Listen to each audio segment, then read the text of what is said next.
Madame Mulroney, vous étiez 4 femmes à débattre ce matin. Par contre, quand on regarde l'Ontario versus d'autres provinces, on n'a pas encore atteint la parité dans les candidatures. Qu'est-ce qu'on peut faire, selon vous, pour attirer plus de femmes en politique? J'espère que le débat d'aujourd'hui va inspirer des jeunes Ontariennes vers la politique. Je pense que c'est de voir des exemples de femmes de différentes parties de la province, de différents secteurs qui se présentent en politique pour peut-être les inspirer un peu à suivre le même chemin. La sélection des candidats, pour avoir une réunion de sélection, tu dois avoir au moins une candidate. Donc, à chaque fois, tu dois faire l'effort d'aller chercher au moins une femme qui va se présenter comme candidate. Et après ça, on a la réunion de nomination où est-ce que tout le monde ensemble, tous ceux qui sont membres du Parti néo-démocrate, on choisit qui on veut qui va nous représenter au niveau local.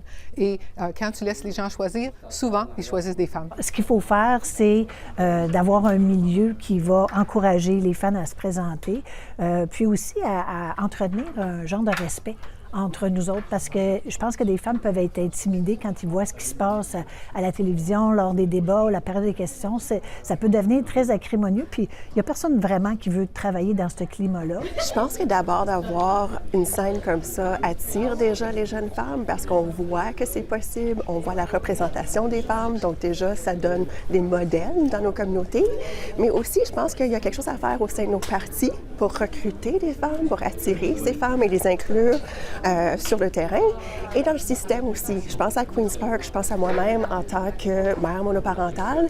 Si je suis élue, ça va être une gestion de famille assez compliquée à gérer pour moi. Donc, d'avoir des conditions de travail qui tiennent compte de la gestion familiale pour aller loin, pour assurer cette équité-là. C'est quoi l'enjeu principal de la campagne, selon vous? Bien, je pense que les soins de santé, c'est un incontournable. Moi, c'est ce que j'entends depuis que je t'ai élue. Les gens pas de médecin de famille sont très inquiets. Les gens m'ont envoyé leur chèque de 200 $ qu'ils ont reçu de M. Ford parce qu'ils m'ont dit, c'est pas ça la priorité. Nous, on n'a pas de médecin de famille. Un couple âgé, entre autres, qui dit, on a perdu notre médecin de famille, puis on est vraiment laissé à nous-mêmes, puis on est inquiet à tous les jours. Puis la santé, évidemment, quand on va pas bien, quand tes enfants vont pas bien, ta vie peut pas aller bien. Privatisation du système de santé. L'assurance santé, c'est un programme qui nous définit comme Ontariens, comme Canadiens. On reçoit nos soins basés sur nos besoins, pas sur la grosseur de notre portefeuille. Et avec un gouvernement conservateur, ils ont déjà commencé la privatisation des IRM, des scans. Là, c'est les chirurgies orthopédiques qui vont commencer à être offertes par le côté privé. Et ça change tout.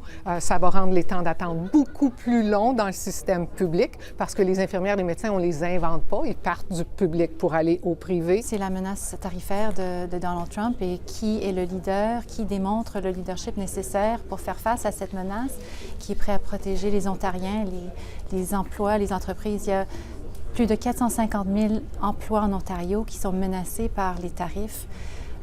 Il est au pouvoir depuis seulement quelques semaines et on voit déjà à quoi on va être assujetti pour les 4 prochaines années.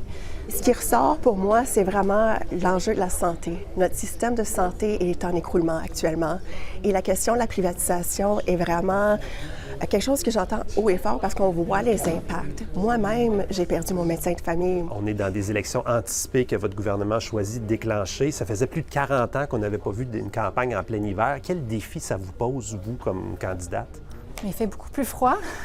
Il y a beaucoup de neige. C'est l'enfer. Il n'y a pas d'autre façon de décrire ça. Moi, je vis dans le nord de l'Ontario. J'ai un building où est-ce que les gens sont à l'intérieur. Le restant, ils ouvrent la porte et ils sont dehors. Donc, tu ouvres la porte, puis là, ils disent non, rentre, France, ça n'a pas de bon sens. Là, je rentre avec mes bottes pleines de neige, je laisse un dégât monumental dans leur entrée, ou je reste dehors, puis là, je les vois geler pendant que je suis en train. Pour une politicienne, c'est pas bon ni un ni l'autre. Je m'attends à ce que il y a eu 40 % des Ontariens et Ontariennes qui sont allés voter à la dernière élection. Je m'attends que ça soit encore plus bas que ça. C'est pas évident pour pas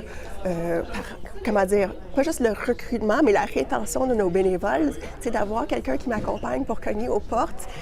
C'est pas tout le monde qui a envie là, de sortir dans les moins 10, dans les moins 20, dans les bancs de neige ou de même. Donc, il y a toute cette notion-là c'est vraiment une barrière supplémentaire de mettre des pancartes dans la terre gelée, là. C'est pas facile. Pour moi, c'est la deuxième fois parce que la première fois, j'ai été élue en 2020. C'est une élection partielle. avec une élection le 27 février. Donc, on est dans du copier-coller. Donc, j'étais peut-être un peu préparée aux défis. Puis les défis, évidemment, on a eu de la neige comme on n'en a pas eu, ça fait je ne sais pas combien d'années, là. Mais évidemment, c'est de rejoindre les voteurs, de les intéresser à ce qui se passe en politique, parce qu'au mois de février, il y a beaucoup de gens qui partent dans le Sud. C'est pas nécessairement leur priorité. Les gens sont un peu confus avec ce qui se passe au fédéral. Donc, le défi principal, c'est d'aller chercher l'attention des gens puis de les intéresser dans ce qui se passe au niveau provincial. Je pense que M. Ford avait bien planifié ça avec le chèque de 200 $ qui arrive pile poil pendant l'élection, une élection au mois de février dont les gens se foutent. Alors, on n'aura probablement pas un gros taux de participation, à moins que ça ait interpellé les gens assez pour les amener à sortir puis voter pour avoir un résultat différent que ce que M. Ford s'attend.